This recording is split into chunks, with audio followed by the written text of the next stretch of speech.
Esto es Subterfuge Radio.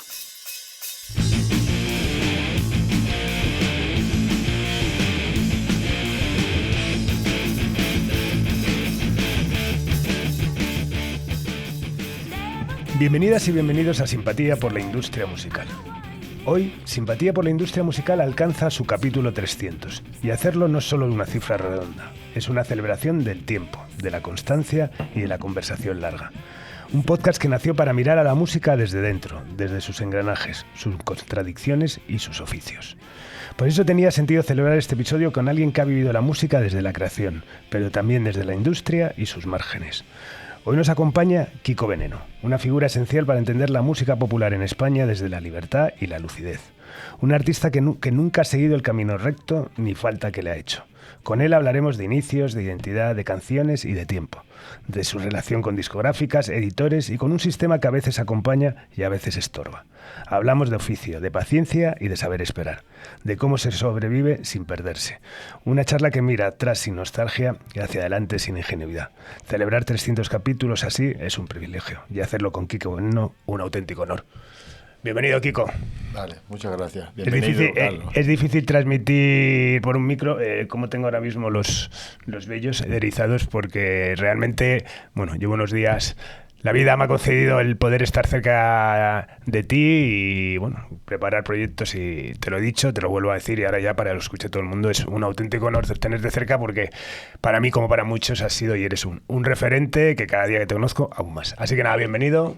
Un honor. Muchísimas gracias. Quería hacer un inciso también. Ya sabes que aquí en Simpatía por la Industria Musical intentamos hacer un repaso de la carrera de cada uno. En este caso, antes de empezar, quería hablar de Rafaelillo, que nos dejó ayer y que, fuera de micro me habías dicho unas cosas muy bonitas. Y me gustaría empezando, si te parece, haciendo una glosa de Rafael. Sí, llevo unos días, siempre pienso en él, en mi aventura con los gitanos, en Raimundo Rafael. Rafael era una persona de una luz y de un aura y de una persona súper especial. Y estos días me he acordado mucho de él, porque claro, no nos vemos hace tiempo, porque él está, refugiado con su enfermedad, él no sale, no llama, en fin. No está visible, ¿no? Uh-huh. Pero dentro de mí ha estado siempre muy pegado, porque en mi corazón, porque claro, nosotros empezamos esta aventura musical de Veneno con su hermano Raimundo y eso fueron vivencias fulgurantes. Yo aprendí todos los fundamentos de la música, todo lo que se puede aprender. Lo que no aprendí es porque no he dado más de mí. Tanto a nivel de tocar la guitarra, digamos, de agarrar la guitarra, desde aprender a agarrar la guitarra, a los primeros...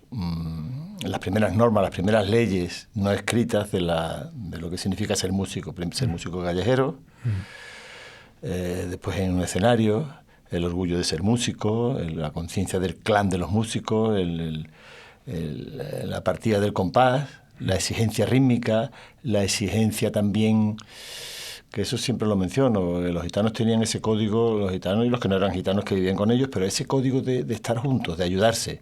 El vehículo era el compás, el ritmo. Uh-huh. Y esa chispa y esa por la vida y por la música.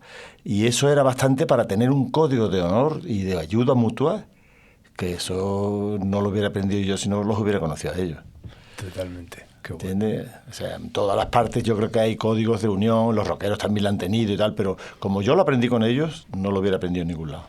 Totalmente, pues nada, vaya nuestro recuerdo para él y dedicarle casi este programa. Bueno, Kiko, empezamos por el principio. ¿En qué momento decides que la música va a ser algo más que un oficio? Pues algo más que un oficio. Sí, algo más que una pasión que se convierte en uno. No. Bueno, es curioso, esa pregunta nunca me la habían hecho. Realmente yo entré en la música un poco por equivocación o por pasión, por una serie de casualidades en las que tiene mucho que ver que yo conociera a Raimundo Amador, uh-huh, y me metiera en este mundo callejero de la música libre que yo te he hablado y me metiera en la dinámica de la música gitana. Entonces yo empecé a hacer mis primeras canciones y mis primeras actuaciones con Raimundo, por la confianza que él me dio, porque yo lo admiraba a él profundamente, y con 16 años tocaba la guitarra de una forma increíble, Y él pues vio en mí también algo, alguna inquietud, algo diferente. Esta mezcla fue tan explosiva que a mí me provocó la pasión por la música, que yo la tenía como oyente, pero nunca hubiera esperado yo que yo hubiera entrado en el engranaje de también ser emisor de música.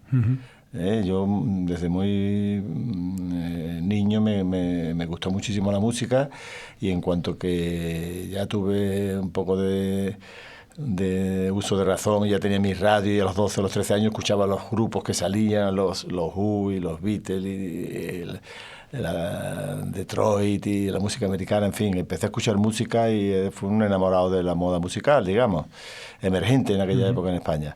Da la casualidad de que conozco después a Raimundo y me meto en este entramado con su hermano, hacemos el disco de Veneno y hacemos esta irrupción a la música tan fantástica. Y entonces es donde me entra digamos que es donde tengo que solucionar la pregunta que tú me has hecho. Bueno, esto es una pasión que te has visto lo bonito que es, has visto cómo es, cómo esto fluye, cómo la música rompe fronteras, cómo la música detiene el tiempo, cómo la música calla las palabras, cómo la música, en fin, todo el poder que tenía tan extraordinario de expresión y de transformación, ¿no? ¿Y cómo se convierte eso en oficio? Claro, pues sí, me dio en toda la boca, me di con el oficio. Porque nosotros los Venenos estuvimos 2 años, tuvimos 4 o 5 actuaciones en estos 2 años, muy pocas, y después ya nos separamos y se formó Pata Negra, puesto que los Venenos no teníamos la más mínima ayuda, la más mínima repercusión. Pata Negra por lo menos estaban dentro del circuito, digamos, flamenco. Allí en Sevilla tenían aliados, tenían gente que los podía apoyar, y entonces siguieron ellos 2, yo me quedé solo.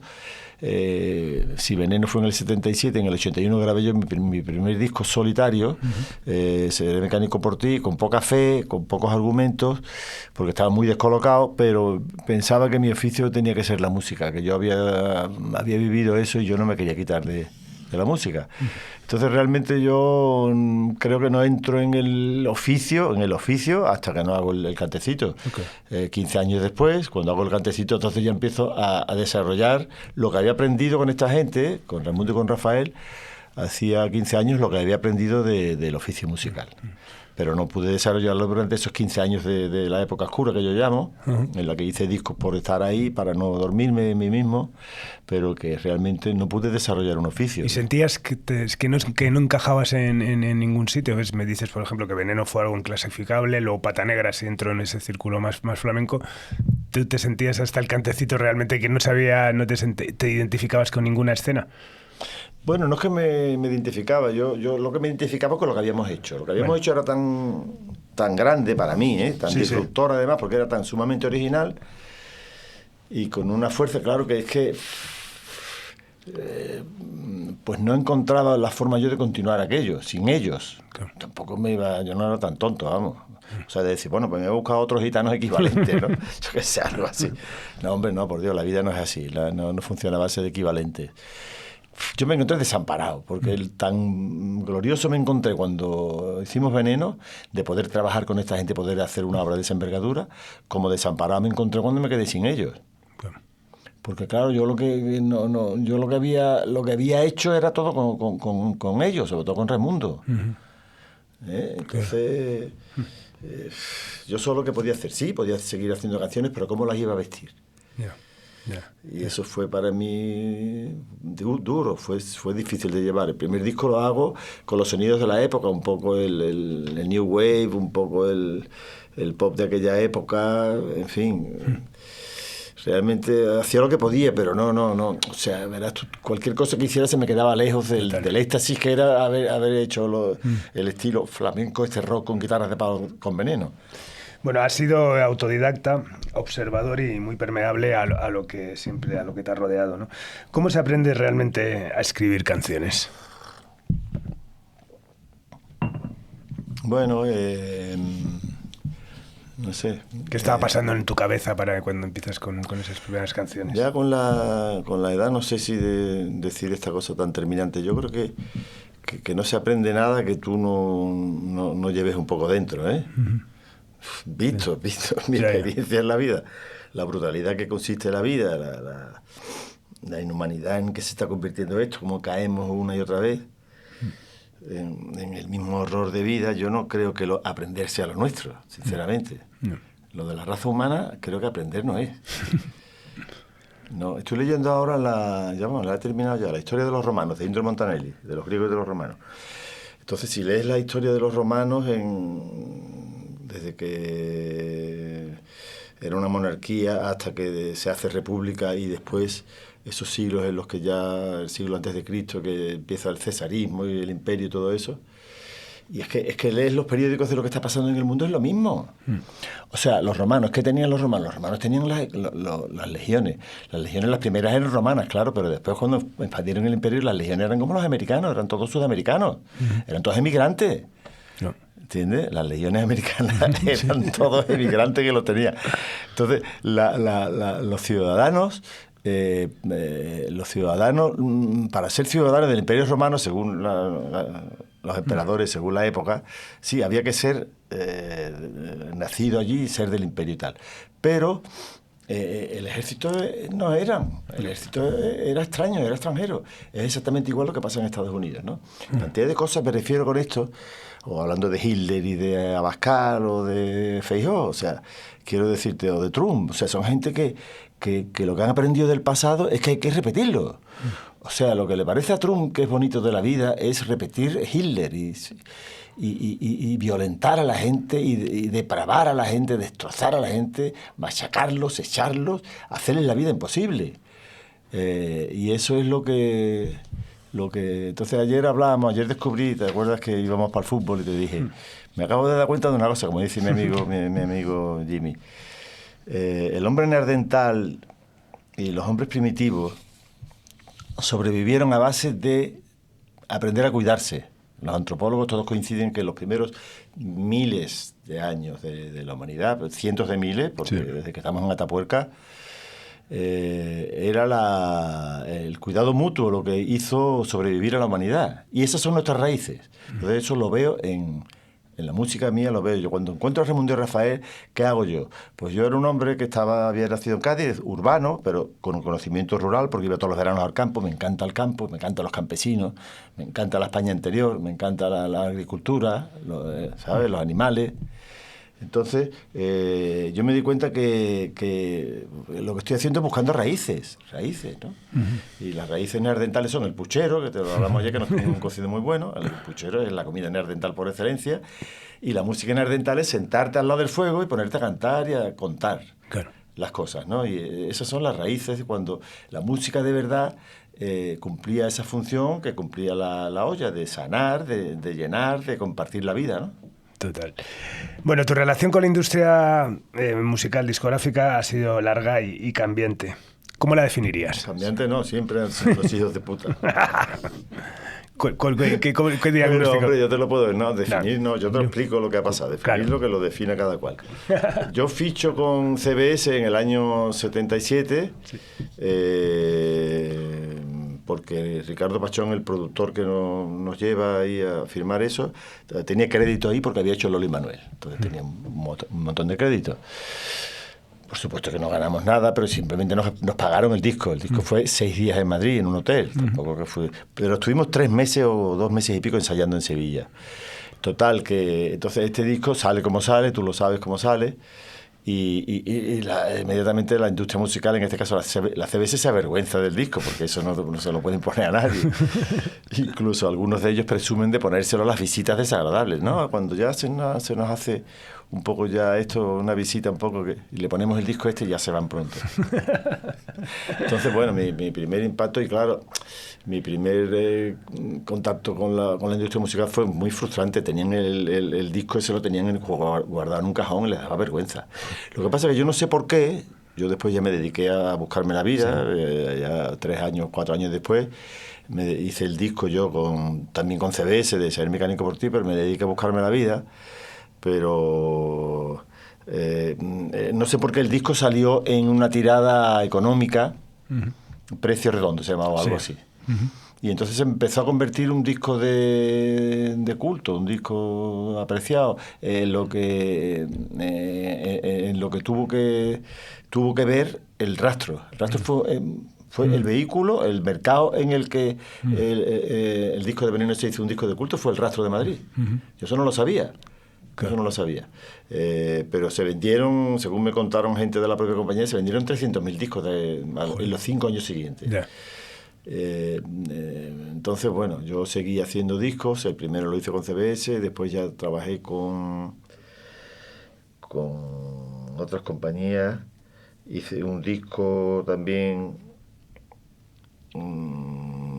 Twins, hice con Nuevos Medios. Fui alternando, hice discos un poco para sobrevivir. Ajá. Discos un poco yo llamo de la época oscura, de la frustración. Pues el primero que hice fue con Nuevos Medios, porque ahí produje junto con Teo Cardalda, produje a La Martirio para Nuevos Medios, con el que tuve mis enfrentamientos. No admitía totalmente Mario Pacheco que yo dirigiera ese proyecto. Y él que venía al estudio y se ponía a decir lo que había que hacer. Y yo le decía, mira, Mario, Me ha llamado. esto no es así. O sea, la música la hacen los músicos, ¿entiendes? Tienes que darme argumentos muy buenos, ¿sabes? Argumentos muy buenos, tienes que tocar tú y demostrar. O sea, los músicos hacemos caso de la gente, ¿eh? No es que no hagamos caso de nadie, pero bueno, era un poco entrometido en los asuntos. Bueno, él defendía lo suyo, lo que él creía que tenía que defender. Después trabajamos con Twins, con Paco Martín, un disco. Ese fue un disco, por ejemplo, si te digo ese disco. Bueno, mi conocimiento, verás tú, la industria musical, te voy a decir. Mario Pacheco, tenemos contacto con él y negociamos un disco, ¿vale? Entonces yo me pongo con mi grupo de esa época, en el año 83, 84, no sé qué año fue. Pequeños Salvajes se llama el disco. Me pongo a ensayar y con un grupo que formé y entonces mañana nos vamos de viaje para Madrid para grabar. La noche antes me llama, Kiko, que las condiciones no te las puedo mantener. Lo que te dije, si te dije X, ahora es X partido por 2, la mitad exactamente. Entonces yo dije, bueno, espérate que yo tengo que hablar con los músicos, pero vamos, esto no me parece bien, la verdad. No. Entonces hablé con los músicos y le dije, esto me parece un chantaje, esto me parece un aprovechamiento chantajoso, esto está muy mal, esto no se le debe hacer a los músicos. Pero los músicos decían, bueno, con la mitad nos conformamos, y tú eres muy esto, sí, te comprendemos que tú estás defendiendo eso, pero nosotros preferimos ganar la mitad, pero ganar algo. Bueno, yo le hice caso a los músicos, ¿sabes? Hice caso a los músicos. Pero quiero decirte, ese fue mi contacto con la industria musical. Eso ya habíamos hecho la producción de Martirio. Con Paco Martín hicimos el disco con Twins. Nos dieron dinero para grabar, pero no nos dieron un productor. Entonces estábamos Raimundo y yo, nos ponían allí una bolsa de polvo blanco por allí por las mesas, ¿sabes? Y era el técnico de sonido, el productor. O sea, no había productor. Es que ni siquiera, si buscas el disco, verás que no tiene productor. No solamente no tiene productor, sino que cuando se acaba el contenido famoso de la bolsita, pues entonces se produce el desbarajuste, pum, pum, aquello se acaba. Llega un día, el Paco Martín dice, se acabó el disco. Bueno, el disco, y le dijo al técnico, mezcla una para sacar de single. Y fue la única que se mezcló. Las demás, tal como estaban, salieron en el disco. Joder. Lo más pobre y lo más ínfimo que se ha visto en la industria musical. Vamos. Un disco sin mezclar, ponerlo ahí. Pero bueno, es lo que pasó realmente. Y después ya mi encuentro bonito con la industria musical se produce cuando ya entró en contacto con el proyecto de Santiago Serón, con el que yo mantenía contacto desde siempre, y amistad. Y entonces ellos sí estaban triunfando. Ellos habían entrado por la acera soleada de la calle, ellos iban por ahí. Y entonces sí que con su asesoramiento y con su compañía, Animal Tour, pues sí, preparamos el disco como había que preparar, con su equipo de grabación, de producción y con todo bien. La imagen de Mariscal. Todo bien apoyado, ¿no? Bueno, Mariscal no, el primer disco, la foto, el primer disco del Cantecito es una foto que hizo una chiquilla de Madrid que estaba allí cuando se la vida. Es esa foto que es así. Ah, sí, es verdad. Sí, que sí, para este disco la quiero hacer igual. Sí. ¿Dónde está la cámara? Ahí, así. ¿Eh? Sí. Para este disco la quiero hacer igual. Qué bueno. ¿Sabes? Esa foto así de los ojos. Sí. Es una chiquilla que era fotógrafa, pero no era profesional ni nada. Pero ahí sí encontramos un sistema de producción, claro. Eso sí era industria. Y que se materializa ya en el Cantecito, ¿no? Que se materializa en el Cantecito, y entonces ahí empiezo a aprender el oficio de músico, lo que es la parte de lo que son las actuaciones, claro, y la gestión de los grupos, que yo hasta entonces había hecho de una forma muy anárquica y muy pobre. Entonces ahora sí tenemos actuaciones con buenos equipos, bien programadas, bien publicitadas y no, y luego eres, yo masivo. Lo que te conozco, creo que eres una persona meticulosa, ¿no? Con que esté todo organizado y tal, pero me sorprende también un poco lo anárquico que fue hasta antes de ese cantecito, ¿no? Casi tu relación con la industria, o sea, que a ti te pagaban un disco, pero tampoco eras consciente ni de lo que era la promoción o sonar en radio, o sea, era algo que realmente no era muy relevante, te sentías incluso incomprendido, o sea, decías... No, yo era consciente de todo lo que estaba pasando, yo sabía que yo leía New Musical Express y leía Rolling Stone, y eso, estaba al corriente de que la promoción era una parte fundamental de la música. Lo que pasa es que yo lo que era consciente de que es que no me dejaban entrar. En ese sitio de promoción, que me habían echado de ahí y que no me dejaban entrar, o sea, no era una anarquía mía, no, era un poco... Yo durante esos años mantuve la situación de saber que tenía un potencial, por tanto no desesperarme, aguantar, tener fe en mí mismo y poder esperar una oportunidad, pero claro... ¿Qué hacía? No hacía los discos que quería, no me relacionaba con la industria como yo quería, porque no tenía el respeto de la industria musical, sino simplemente mantenerme ahí, por lo menos, mantenerme vivo. Esa fue mi política. Coger una tabla a la deriva en el océano, hasta que llegó un barco. Y luego, bueno, surgió en ese momento también la participación en La Bola de Cristal, ¿no? Que supongo que también fue... Eso sí, también. Sí. ¿Cómo surgió? ¿Cómo fue Lolo Rico la que...? Lolo Rico se puso en contacto conmigo, sí, me llamó. También fue otra ocasión, lo mismo que había sido el disco de Veneno, que para mí me abrió muchísimas puertas de esperanza.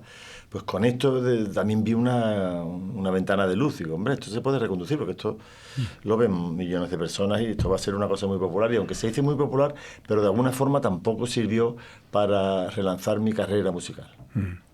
No, fue una cosa anecdótica, ¿no? Una anecdótica, no, fue muy importante. No fue muy importante para tal, pero vamos, que no fue nada que en ese momento te convirtiese... Exactamente, no provocó que ninguna compañía de disco me llamara, ni me hiciera una propuesta, ni hiciera nada. Bueno, ¿y tu relación con el mundo editorial y los derechos de autor? Bueno, muy parecido, porque entonces... digamos que ya, por ejemplo, ya el disco de Veneno, pues ya, cuando fui a firmarlo, ya me habían quitado el 50% de los derechos de autor, ¿entiendes? Que era normal. Ricardo Pachón y todo el mundo decía que era lo normal, con un artista primerizo, ¿sí? Era normal. Después hicimos a los 2 años el disco de Camarón, pero ahí ya no tenía yo que aceptar el 50% de Volando Voy y de Viejo Mundo y de otras canciones, ¿entiendes? Ahí no tenía yo por qué aceptar el 50%, pero me obligaron. Porque el 50% de los derechos de autor era obligado cuando haces tu primer disco, porque eres un novato, bueno, y te tienes que ganar el reconocimiento.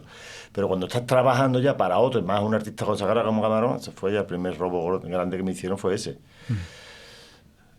Que no has conseguido recuperar... No. Ese 50% de Volando Voy lo perdí desde entonces. Después,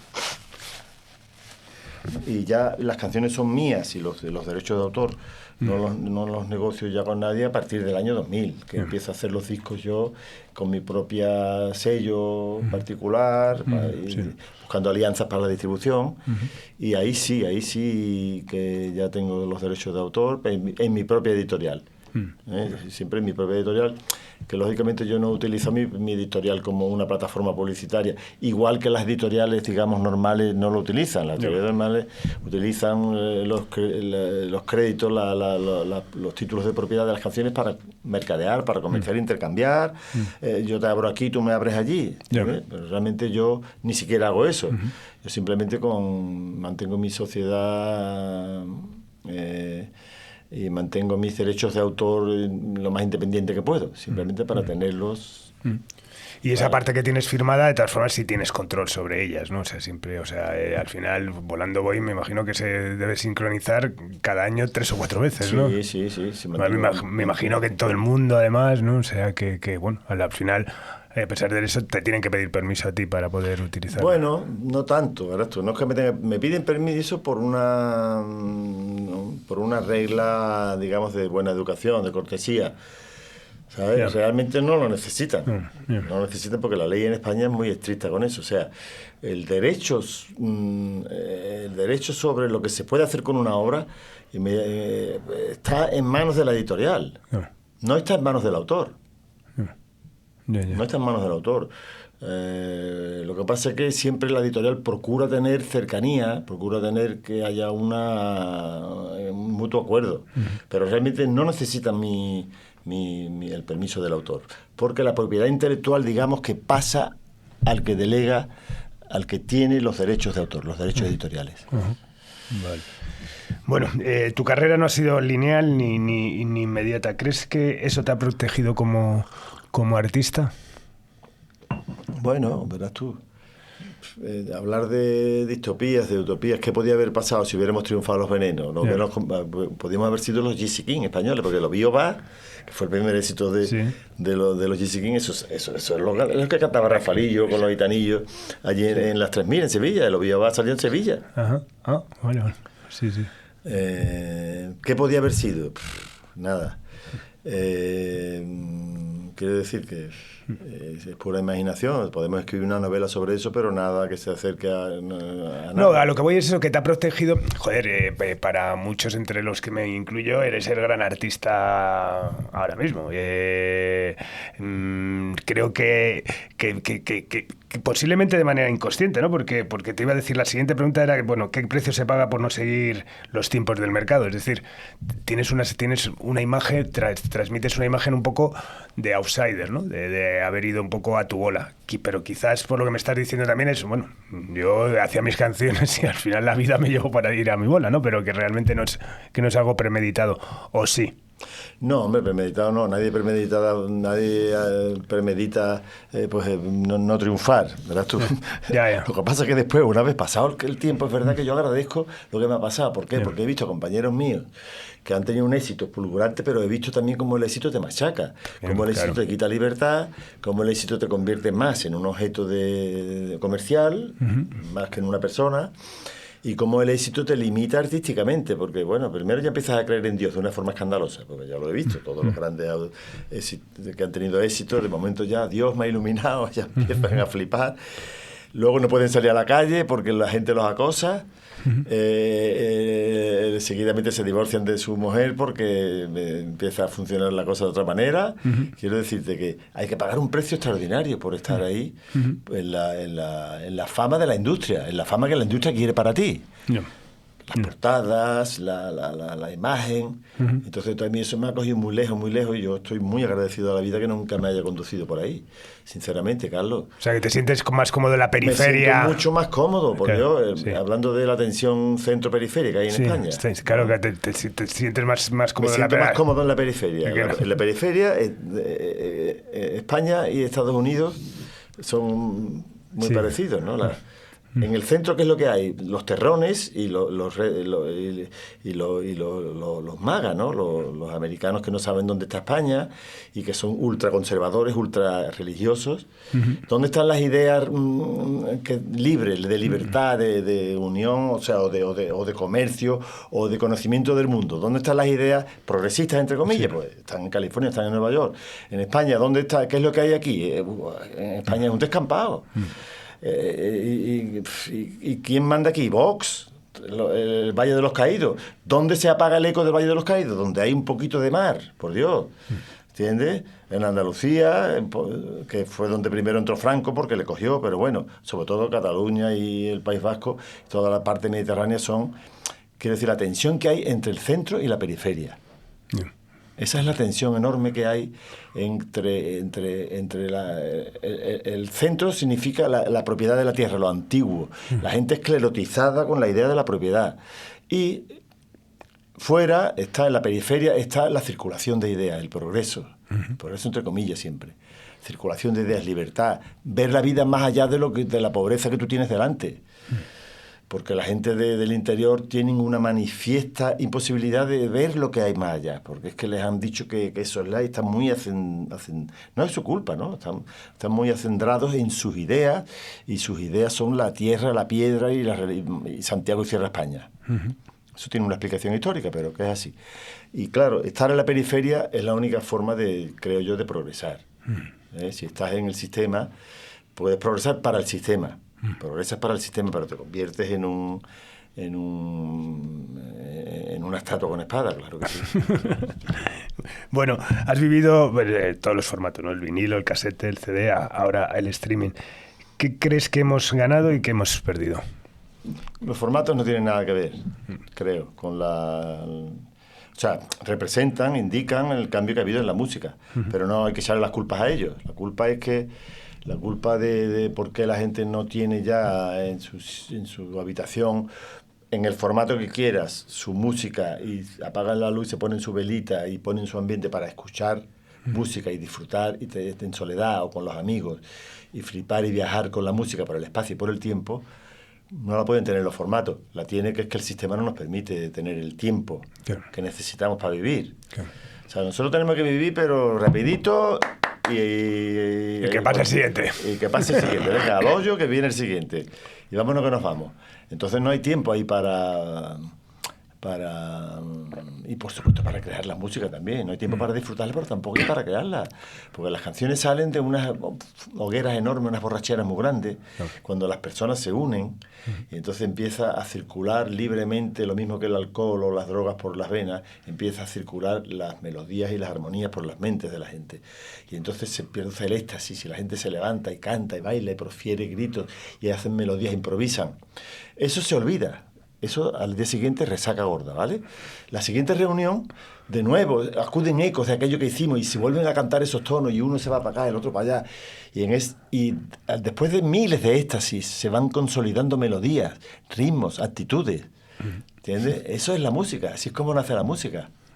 Totalmente. Es bonito ver cómo es el origen, ¿no? El origen de la música está en el éxtasis, está en el desparramar, pero después tiene que haber una frecuencia, tiene que haber algo que te haga recoger para poder sistematizar. Pero ninguna música se ha hecho con los codos en la mesa, sesudamente, o sea, verás tú, hay otro tipo de música que sí, pero la música popular ha nacido de las fiestas, ha nacido de la espontaneidad de la gente, ¿no? ¿Y te interesa cómo circula o la música o prefieres mantener Prefiero esto, es lo que te quería decir, que me he ido, perdóname, porque es que yo me voy y tú me tienes que coger.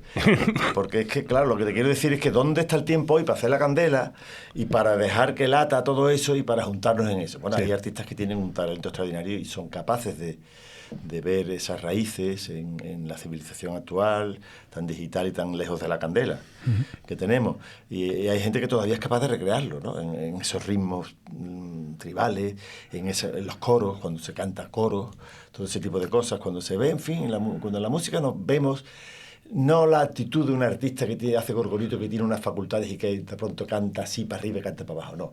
Cuando vemos en la música ese soy yo, eso somos nosotros. Esa es la humanidad sabiendo llevar el compás, sabiendo hacer arte con la voz y en unión con otras personas. Eso para mí es el sentido de la música. Qué bueno, qué chulo. ¿Pero crees que hoy se escucha menos o simplemente se escucha distinto? No se escucha música, hoy no es que no se escuche menos, hoy no se escucha música. Si la gente hubiera escuchado los primeros discos de Bad Bunny, quiero decir, no lo hubieran escuchado. No lo hubieran escuchado, ¿entiendes? Porque es que no había música ahí, es que no hay música, hay que escuchar.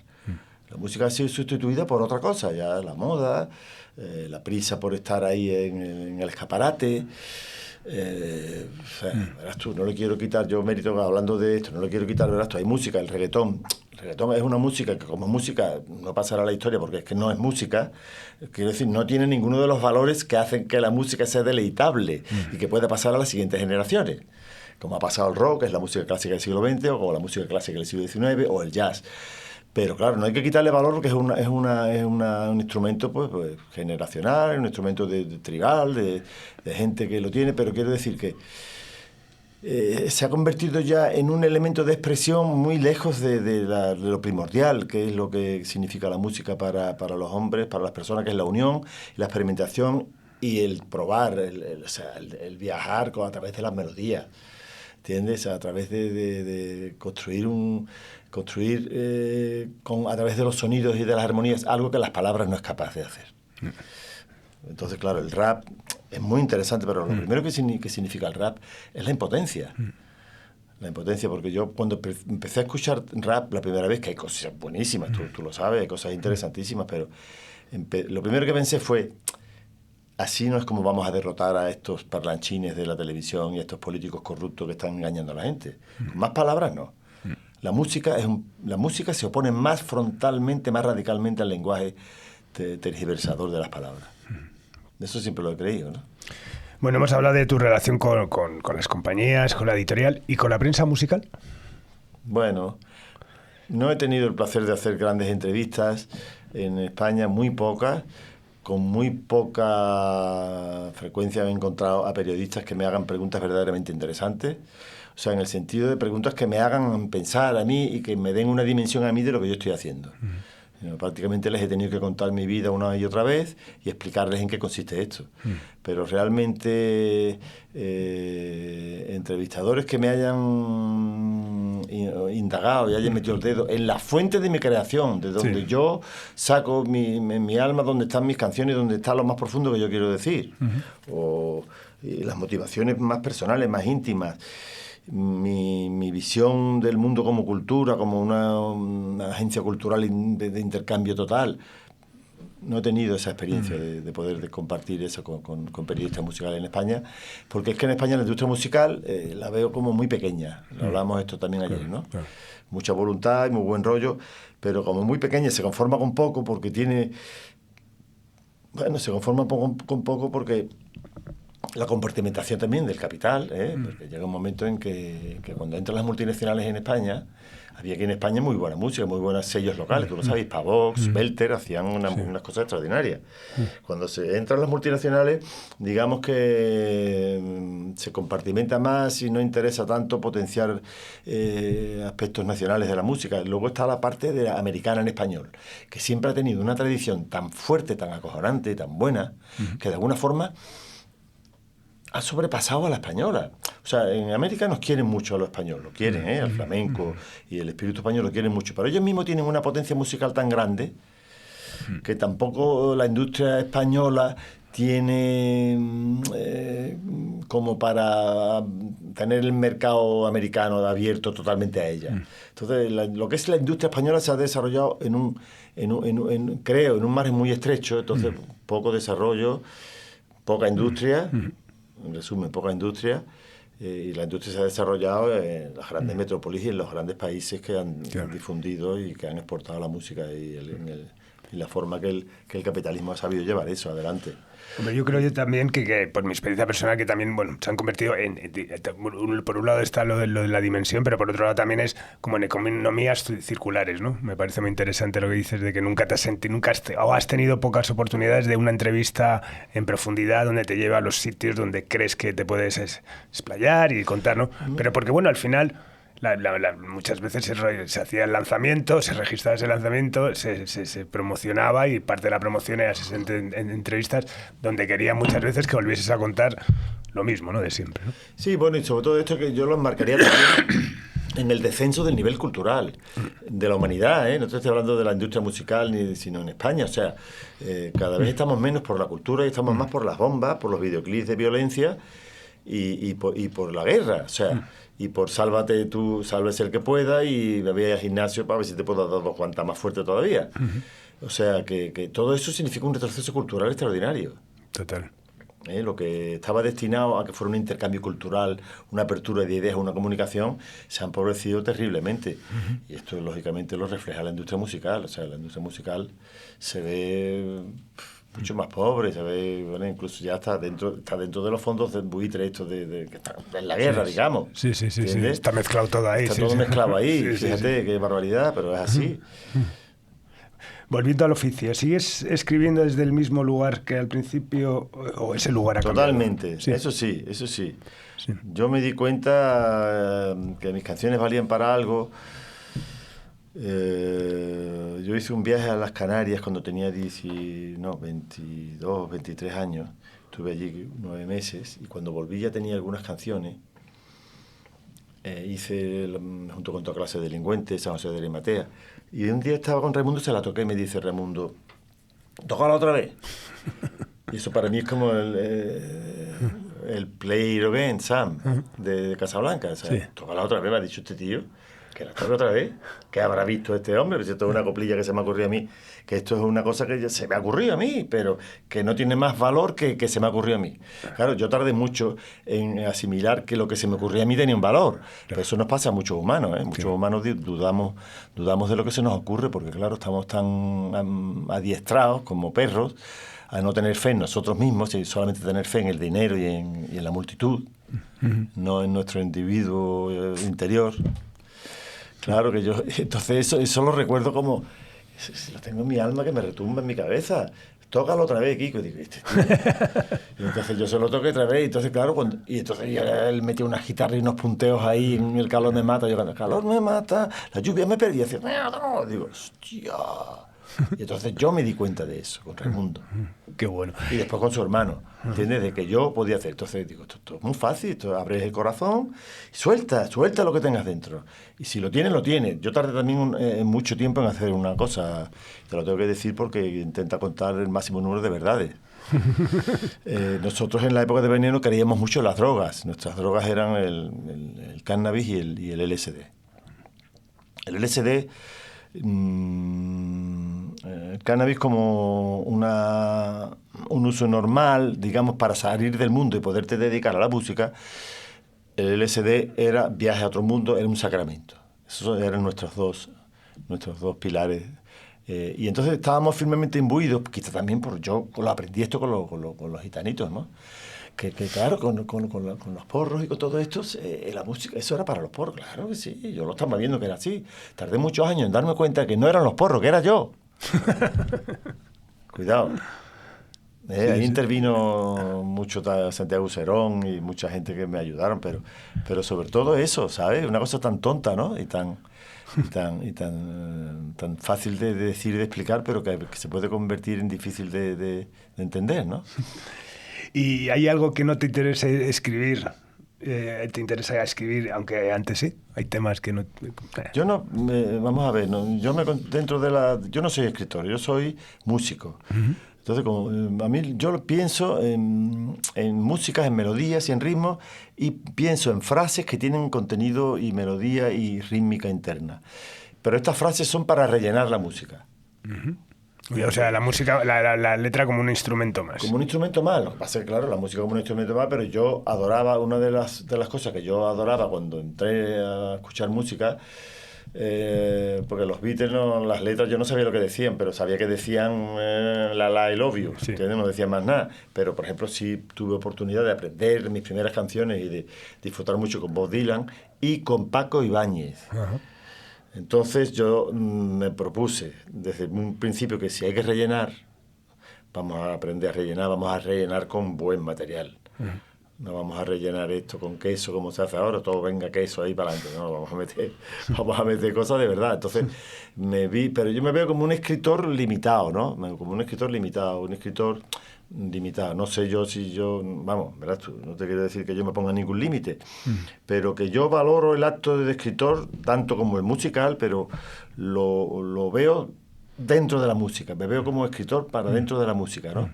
Y entonces, lo que me preguntabas, creo que sigo haciendo la música desde el mismo lugar porque es lo que se me ocurre, lo que me sale del alma, y las letras igual, porque las veo, siempre he tenido esta mezcla de condición y de ideología, pues influida por la solidaridad, influida por el cristianismo cuando era joven. Yo me separé del cristianismo, yo me dejé de hacer caso a la oscura con 11 o 12 años, muy pronto.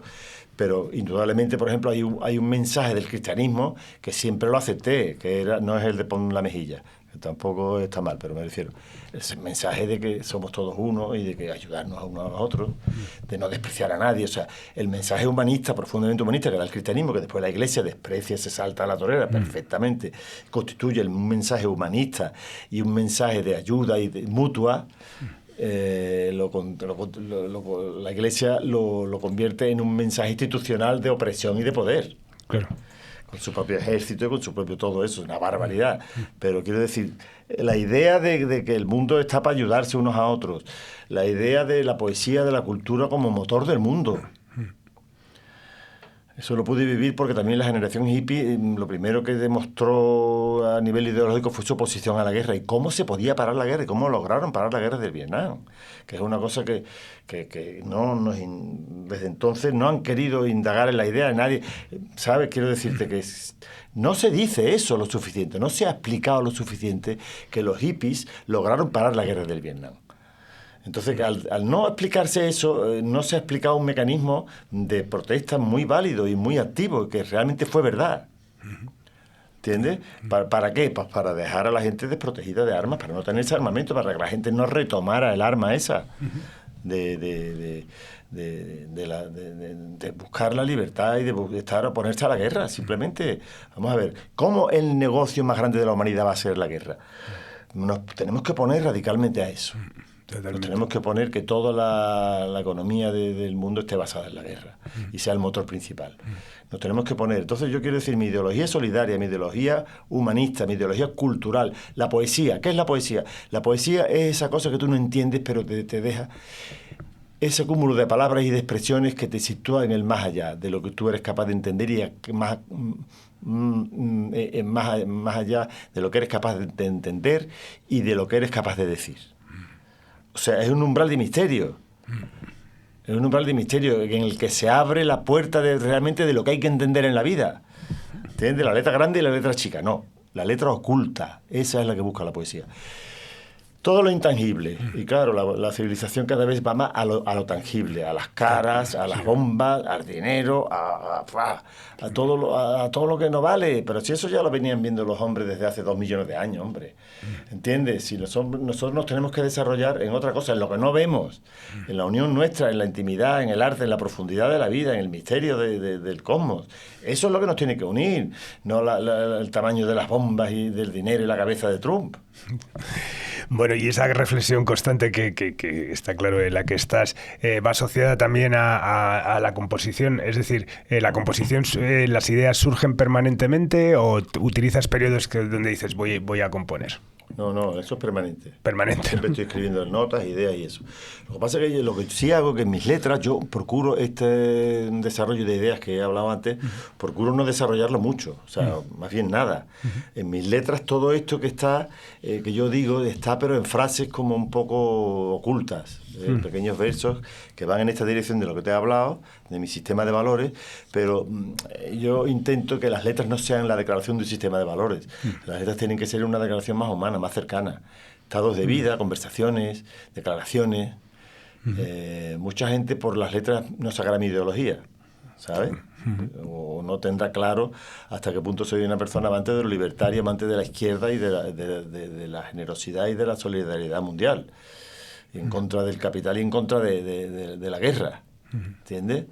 Pero yo no voy a escribir letras permanentemente sobre eso, pero o sea, yo te digo, yo creo que hay detalles que se ve, que yo soy así, pero no intento que eso no sea la única reflexión que aparece en mis letras ni el vehículo de mis letras. Mis letras se basan en lo sentimental y en el humor, porque yo creo que es la forma de llevar el mensaje a la gente, ¿no? Otra forma no veo. ¿Y crees que hoy el artista está más protegido o más expuesto? O sea, en general, como que tú que bueno, te relacionas con gente, con chavales que ¿están más protegidos o...? No sabría decirte, es que hay muchos campos de protección. Bruce Springsteen está protegido y está más expuesto. Bruce Springsteen ahora mismo, pues cualquier loco de estos americanos le va a dar un tiro un día, como hizo con John Lennon. Bob Dylan no se manifiesta con respecto a esto, porque él vive en otro mundo más místico, más interior, más religioso. Que también entran la América profunda. Bob Dylan ha intentado comprender lo mismo que la religión, pues la América profunda también lo intenta comprender. Yo también lo intento comprender, claro que sí. Pero no sé, yo creo que hoy no sé, hay sistemas de poder. Por ejemplo, aquí en Madrid hay un sistema de los que adulan al Ayuso, del Cano, del otro y del otro. Eso es un sistema de poder. Esa gente están protegidos, se sienten protegidos. En Cataluña hay otro sistema de poder, en Andalucía tenemos otro. Lo que no hay es mucha flexibilidad ni mucho sistema de libertad. O sea, primero hay una polarización mental, en el sentido de que no te puedes expresar con libertad porque inmediatamente te van a coger cualquier cosa que digas para ponerte en un bando o en otro. Eso es muy limitante también para un artista. Los artistas no hacemos arte para hacer bandos, el artístico y el no artístico, no. El modelo del arte, o sea, la función del arte es que no haya bandos. O sea, yo estuve allí en Cádiz y me vino uno de Vox y me dio cómo me gusta el balón de Boy. Entonces yo no me arrepentí, a mí no me dio vergüenza que a uno de Vox le gustara el balón de Boy. A mí me dio vergüenza que uno de Vox tuviera el pensamiento de facha y nazi de ser de Vox. Pero no porque le gustara el Volando Boy, ¿sabes? Pero eso me parecía muy bien. Quiero decir que la música unifica, la música va más allá de los bandos. No nos queremos poner en bandos, debemos evitar ponernos en bandos, pero bueno, también está la famosa declaración de Leonard Cohen con respecto a cómo se posiciona en todas las causas humanitarias, sin tener que decir nada prácticamente, ¿no? Vale. Que él sabe dónde tiene que ponerse instintivamente, porque está hablando desde el arte y desde la humanidad. Bueno, lo que quería decir es lo que decía Leonard Cohen. A veces uno sabe de qué lado estar simplemente viendo quiénes están del otro lado. Totalmente. Bueno, ¿qué te incomoda especialmente del discurso actual sobre la música? ¿Qué discurso?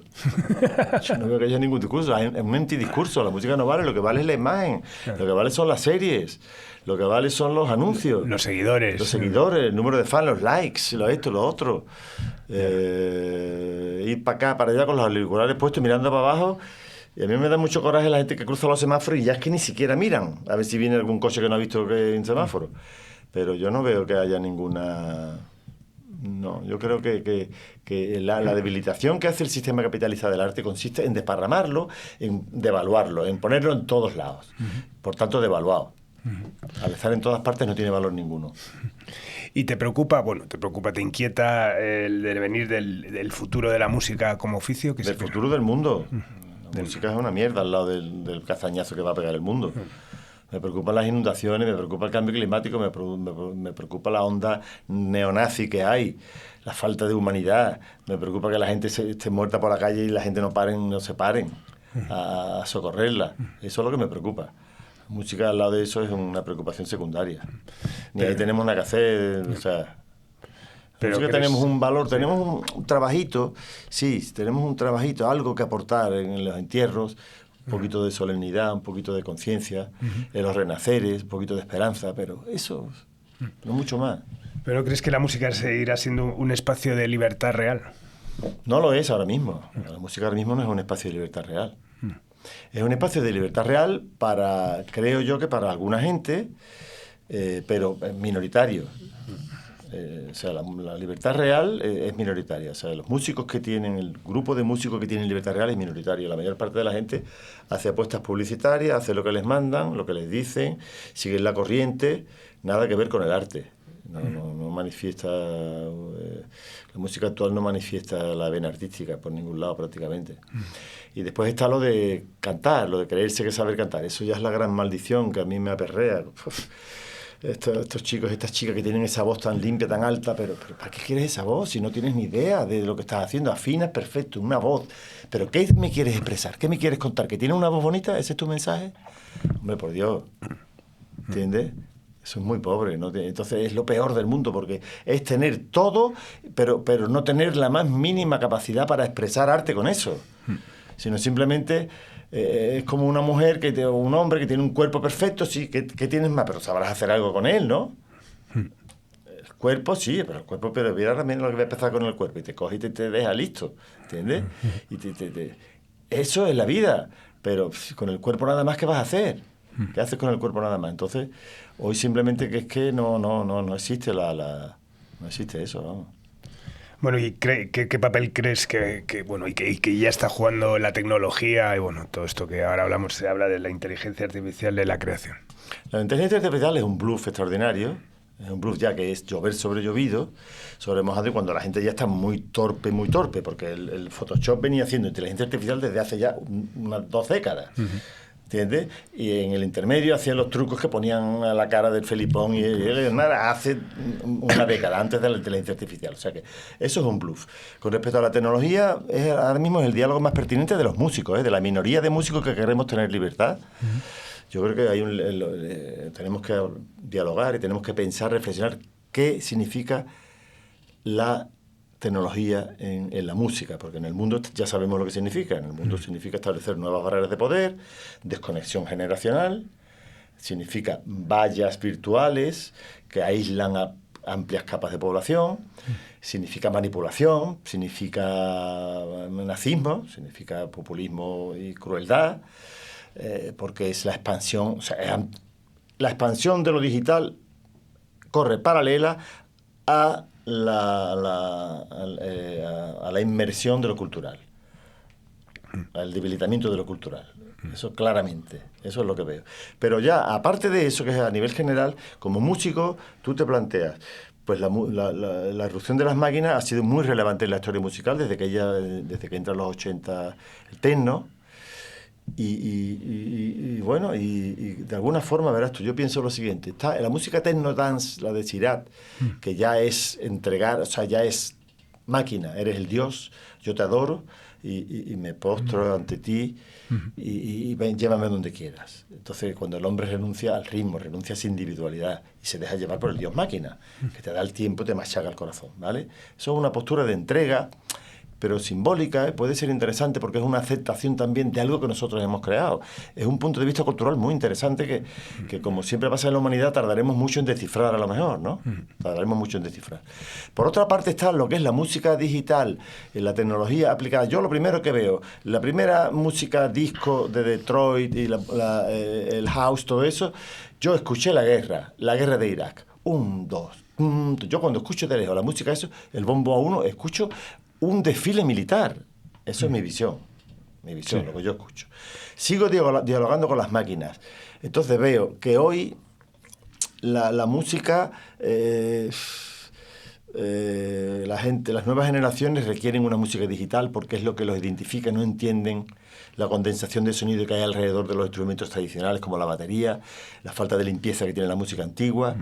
La gente está hoy con otra tesitura musical y quieren otra cosa. Entonces lo digital ocupa ese lugar, es la música de nuestra época y son los sonidos de nuestra época. Creo que tenemos que aceptarlo y lidiar con ello.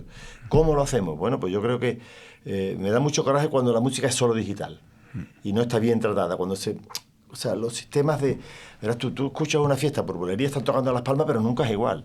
Cuando a la máquina le descubres que al cuarto compás repite otra vez el primero, yo me aburro, yo lo detecto, claro. Y no me gusta, me incomoda. Pero cuando veo, como en el grupo este que hablábamos de Lifafa, por ejemplo, cuando veo, Miles Davis trabajaba secuencias con máquinas de ritmo, cuando veo que el instinto natural de la fiesta y el instinto del swing y del ritmo humano se pone en contacto con la máquina y hay un diálogo, eso me parece muy interesantísimo.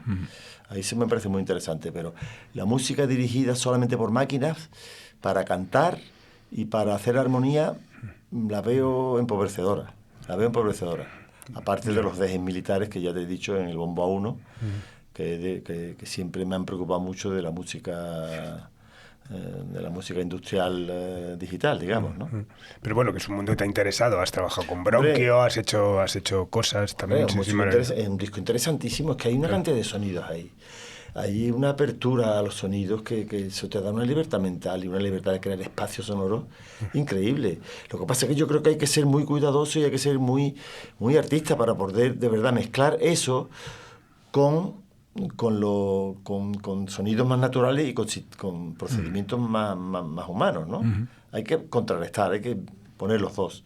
Pero yo creo que sin las máquinas hoy no podemos independizarnos de ellas. O sea, no podemos deshacernos de ellas como que no existen, ¿no? Tenemos que utilizarlas. Bueno, y si echamos la mirada hacia atrás, ¿qué decisiones no tomarías hoy igual? Es que no sé. No creo en ese tipo de cuestiones porque si imagínate que hay un día que estábamos en Veneno, ya el último día de Veneno, entonces pues nos peleamos, ¿sabes? Y fue un desmadre porque se nos rompió una cuerda de guitarra, no teníamos para poner dinero para comprar la cuerda de guitarra total. ¿De dónde vamos a sacar dinero? Nos peleamos por eso. Por una peleamos cuerda. por eso, sí. Nos peleamos por lo que se gestó después de eso. Si yo ese día hubiera tomado otra actitud, a lo mejor, ¿hubiera cambiado la cosa? Pues no sé. Ya. Sí. Entonces uno siempre piensa que si he llegado hasta aquí, pues tiendo a pensar que mis decisiones han sido correctas, pero vamos, también es un pensamiento que tampoco vale un duro. Pero te justificarte a ti mismo que has quedado bien, sí, has llegado hasta aquí, pero Hitler también llegó hasta aquí. Y que, no sé. Bueno, ¿y qué tal? Hitler, no, el caso, No, no es el caso, ¿no? Porque quiero decir sí, desde luego es... que no sé, verás tú, esto también está en varias preguntas que tú me has hecho. Yo no he sido una persona agradable de lidiar para la industria musical. ¿Por qué? Porque yo les he dicho lo que sentía, lo que pensaba. Los he mirado como lo que son, con la mirada dura y no despectiva, pero sí muy hiriente que miraba Franz Zappa, que decía, vamos a ver, señores, cuando yo entré en la música, aquí había los líderes y los ejecutivos de las compañías de música eran grandes aficionados a la música, grandes entendedores de la música, pero una década después aquí nada más que veo ejecutivos y abogados y economistas. Esta gente ya no entienden de música, ¿sabes? Entonces, claro, a esta gente que no entienden de música, ya nada más que entienden de negocios, yo como músico nunca les he dado el favor de la condescendencia ni muchísimo menos otra cosa en la que no creo, que es el chupaculismo. Porque me parece que es uno de los principios más feos que tiene la persona humana y sobre todo es incompatible con el arte, es compatible con la acumulación de cargos de poder político y con el desempeño económico y con lo que tú quieras. Pero el arte es la sinceridad y la transparencia del alma humana y ahí no cabe eso. Ahí no cabe estar halagando a la gente falsamente para que te den lo que sea. No. Las compañías de discos, tienes que trabajar con compañías de discos como tú, estoy poniendo un caso muy claro, que entiendan y favorezcan lo que tú quieres hacer y que estén de tu parte. ¿Entiendes? Y eso es lo que... y gente que ame la música. Gente que ame la música por encima del negocio. Total. Por supuesto. Total. Bueno, ¿y qué te ha enseñado el paso del tiempo sobre el éxito y sobre el fracaso? Eso ya lo decía Bob Dylan, ya lo decían los dialécticos griegos. No hay mayor éxito que el fracaso y no hay mayor fracaso que el éxito. El éxito, si te lo crees, como le pasó al Atlético de Madrid ayer, pues se aportonó, lógicamente, y te conduce al fracaso. El fracaso, si te lo crees, si sabes de verdad por qué has fracasado, y hurgas y te enfrentas de nuevo al problema con renovadas fuerzas, pues lo puedes superar. Entonces el fracaso puede ser el vehículo hacia una victoria. En fin, el hombre humano es una persona dialéctica. No estamos capacitados para triunfar porque inmediatamente nos lo creemos y la cagamos. No estamos capacitados para fracasar porque nos desmoralizamos y nos desesperamos y morimos. Pues realmente esa es la tragedia humana, que no somos capaces de comprender la ambigüedad y la dialéctica de la naturaleza humana. ¿Cómo nos podemos salvar? Si nada más lo único para salvar que conocemos es discursos grandiosos y poner un Hitler ahí, ¡ah! Todo el mundo gritando. ¿Esa es la salvación que vamos a tener nosotros? ¡Ah, le pito, hijo puta! ¡Ah! 200.000 votos. ¿Esa es la salvación nuestra? Entonces no veo salvación, francamente. Bueno, ¿qué consejo le darías, si quieres darle a alguien joven que quiere dedicarse a la música sin perderse por el camino? El que le doy el mismo desde siempre que me lo han preguntado. Ya me lo preguntaban muy joven, bueno, muy joven no, pero ya es una pregunta que siempre me han hecho. Búscate un trabajo, al margen de la música, como hacen los Vera Fauna. El disco de Vera Fauna suena tan limpio, tan bonito, porque esta gente tiene trabajo. Esta gente no son unos pringados perdidos esperando que una compañía de discos le ofendiga y le solucione la vida, ¿no? Esta gente tiene su trabajo, todos. Eso les da una seriedad intelectual, musical, moral. Una seguridad. Una seguridad en sí mismo a la hora de hacer su música. Yo le digo otra cosa. No le digo otra cosa a los chavales jóvenes. No te voy a decir que estudies esto, ni que te vayas por esta teoría, ni que te tires por este sendero musical, ni cultural. No. Si te gusta el arte y quieres primero estudia un poco de historia, verás que el arte son las escurriajas de la vida. ¿Entiendes? Verás que grandes artistas han muerto en la indigencia y han muerto machacados y crucificados. Entonces eso es lo primero que tiene que aprender, tener un poquito de cultura, porque lógicamente el arte y la cultura están muy relacionados. El arte y la historia están muy relacionados. Y después búscate un trabajo. No renuncies a tu libertad creativa por tener que contentar a nadie. Si tienes un trabajo y eres independiente, pues podrás hacer la música que quieras. Si no tienes éxito inmediato, podrás seguir con tu trabajo y podrás ser tú mismo. Eso es lo que les recomiendo a la gente, que se pluriempleen. Qué putada. Ya ves. No es una putada, coño. Es la vida, joder, bien, es lo que nos ha tocado vivir. Sí, total. Bueno, para cerrar, si tuvieras que definir tu relación actual con la música en una frase o en 2 frases, ¿cuál sería?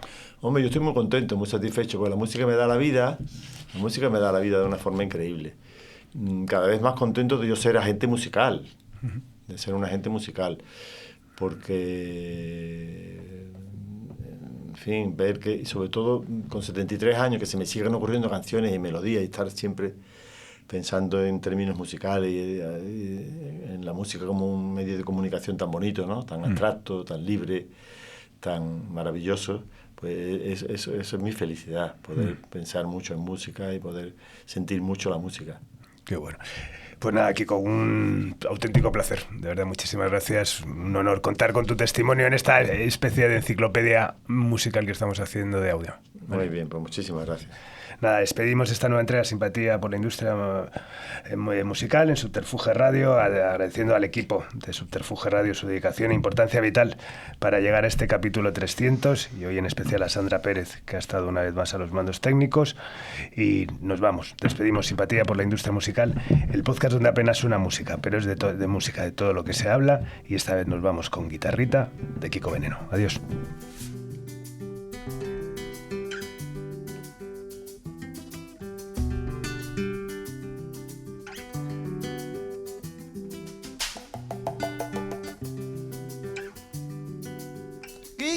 Guitarrita,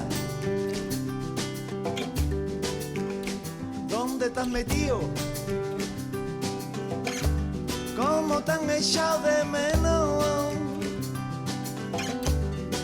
Tu corazón y el mío.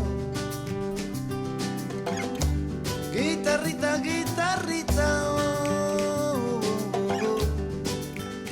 ¿dónde te has metido?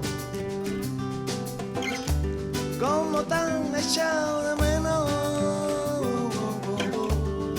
Tu corazón y el mío. Nunca me pesaste, nunca me olvidaste. Y eres tú mi guitarrita, como te quiero yo. Nunca te cansaste, nunca me engañaste.